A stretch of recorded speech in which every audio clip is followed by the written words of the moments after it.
যারা এতিমকে ভালোবাসে আল্লাহ তাদেরকে ভালোবাসে। এবং আল্লাহর হাবিব সাল্লাল্লাহু আলাইহি ওয়াসাল্লাম বলতেন, আনা ওয়া কাফিলুল ইয়াতীমি ফিল জান্নাতি কাহাতাইন, আমি এবং এতিমের রক্ষণাবেক্ষণকারী এইভাবে প্রতিবেশীর মতো জান্নাতে থাকব।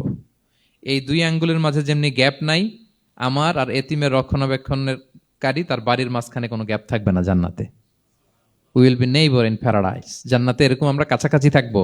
আল্লাহু আকবার পড়েন। তাহলে এতিমের রক্ষণাবেক্ষণকারীকে আল্লাহ তাআলা ভালোবাসেন। যারা এতিমকে পছন্দ করে না, এতিমকে তাড়িয়ে দেয়, তাদেরকে আল্লাহ পছন্দ করেন। আল্লাহ তাআলা বলেন, আরাআইতাল্লাযী ইউকাযযিবু বিদ্দীন ফাযালিকাল্লাযী ইয়াদুউল ইয়াতীম। যারা আখিরাতকে অবিশ্বাস করে তারাই এতিমকে ঘাড় ধাক্কা দিয়ে তাড়িয়ে দেয়।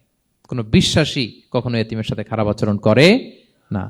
আপনাদের যাদের মন শক্ত, অনেকের চোখ দিয়ে পানি নামে না। আমার এক আত্মীয় আছে, খুব আল্লাহওয়ালা। আমার জীবনে এত আল্লাহওয়ালা আমি দেখি নাই, কিন্তু ওনার চোখ দিয়ে পানি নামে না। বারবার এসে আমারে বলে যে, মিজান কি করবো বলো, তুমি একটু মোনাজাত ধরো। আমার মনে আছে আমি ওনাকে নিয়ে মোনাজাত ধরতাম, তো ওনার কান্না আসে না চোখ দিয়ে। এত আল্লাহওয়ালা, খুব ভালো মানুষ, কিন্তু চোখ দিয়ে পানি নামে না। এটা অনেকের হয়, নানা কারণে হয়। তো আল্লাহর হাবিব সাল্লাল্লাহু আলাইহি ওয়াসাল্লাম বলেছেন, কারো যদি চোখ দিয়ে পানি না নামে বা হৃদয় নরম না হয়, তারা যেন এতিমের মাথায় হাত বুলিয়ে দেয়।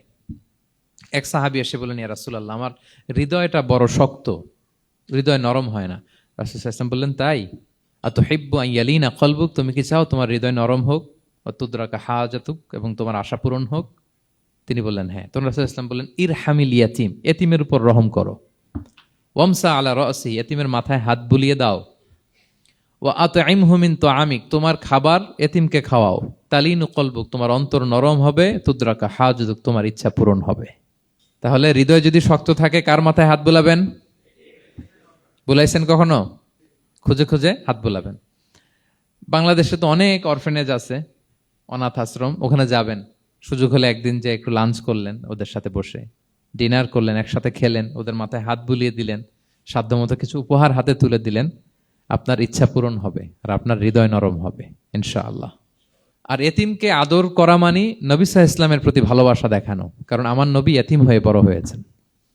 এতিমের প্রতি ভালোবাসা প্রকারান্তরে নবী সাল্লাল্লাহু আলাইহি ওয়াসাল্লামের প্রতি ভালোবাসা দেখানো হয়, কারণ আমার নবী এতিম হয়ে বড় হয়েছেন। সুবহানাল্লাহ। কিন্তু তার বিপরীতে আমরা সমাজে কি দেখি? এতিমের মাথায় হাত বুলানো তো দূরের কথা, এতিমের সম্পদও খেয়ে ফেলে অনেকে। হ্যাঁ, এরকম আছে না? এতিমের সম্পদ দেদারসে গিলতেছে। কি যে আমাদের চিন্তাধারা! দেখবেন, যে লোকটা এতিমের সম্পদ গিলে, ওরা রোজা অবস্থায় এক ঢোক পানি গিলাতে পারবেন কিনা দেখেন। যে বলেন একটু পানি খান তো, খাবে না কেন? হারাম। তো ওই হারাম কিন্তু গিলতেছে ইচ্ছা মতো। রোজা অবস্থায় এক ফোঁটা আপনি পানি গিলাতে পারবেন না, এরে কেন? হারাম। কিন্তু ওইদিকে ভাতিজার সম্পদ গিলতেছে দেদারসে।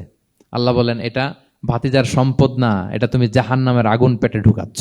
ইন্নাল্লাযীনা ইয়াকুলুনা আমওয়ালাল ইয়াতামা যুলমান ইন্নামা ইয়াকুলুনা ফি বুতুনিহিম নারা ওয়া সায়াসলাউনা সাঈরা। যারা এতিমের সম্পদ খায়, এটা সম্পদ না, এটা জাহান্নামের আগুন তুমি পেটে ঢুকাচ্ছ। সো এতিমের প্রতি যেন আমরা নমনীয় হই, তাদের মাথায় হাত বুলাই, তাদের জন্য খরচ করি, তাদের প্রতি যেন আমরা দয়াদ্র হই, কারণ আমার নবী এতিম অবস্থায় বড় হয়েছেন। Be a part of our vision. Do listen and share the khair.